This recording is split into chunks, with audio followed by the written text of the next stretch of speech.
ये बारिश जो है पिछले 12-14 The heat wave can eagerly for rainfall. हर साल हम गर्मी का एक नया रिकॉर्ड तोड़ते हैं। कभी यूरोप हीट वेव से जलता है तो कभी एशिया फ्लड्स में डूबता है।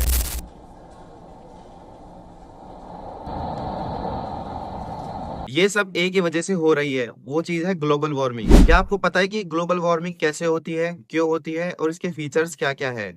चलिए आज के इस वीडियो में हम बात करेंगे इसी साइलेंट थ्रेट के बारे में, वो भी साइंस से लेकर सॉल्यूशन तक। सिंपल शब्दों में कहूँ तो ग्लोबल वार्मिंग का मतलब होता है अर्थ का एवरेज टेम्परेचर लगातार बढ़ना। ये होता है जब ग्रीन हाउसेस गैसेस जैसे कार्बन डाइऑक्साइड, मीथेन और नाइट्रस ऑक्साइड एटमॉस्फेयर में ज्यादा हो जाती है। यह गैसेस एक ब्लैंकेट की तरह हीट को अर्थ के अंदर ट्रैप करती है। इसके रिजल्ट्स होता है ग्लेशियर्स का पिघलना, ओशंस का वार्म होना और वेदर पैटर्न टोटली चेंज हो जाना। नासा के मुताबिक पिछले 100 सालों से अर्थ का टेम्परेचर 1.2 डिग्री सेल्सियस तक बढ़ चुका है। अब हम समझेंगे कि ग्लोबल वार्मिंग को अपन लोग कैसे बढ़ावा देते हैं। पहली चीज है फॉसिल फ्यूल्स का यूज।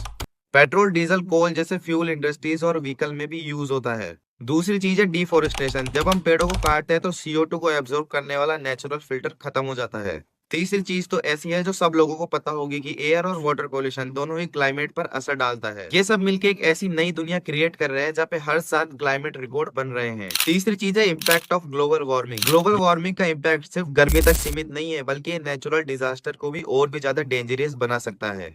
ग्लेशियर्स पिघलने से सी लेवल राइज करता है और कोस्टल सिटीज जैसे मुंबई और कोलकाता के लिए बहुत बड़ी चिंता हो जाती है। साइक्लोन्स पावरफुल और अनप्रेडिक्टेबल हो रहे हैं। Heat waves Europe, India, China हर जगह इंसानों की जान ले रहे हैं। और सबसे important, food and water security भी रिस्क में है। ग्लोबल वार्मिंग को रोकना इम्पॉसिबल तो नहीं है, लेकिन टाइम भी बहुत कम है, इसलिए हम सबको अब मिलकर काम करना होगा। पहली चीजें जो हम सब लोगों को करनी चाहिए वो है रिन्यूएबल एनर्जी का यूज, सोलर और विंड, हाइड्रो।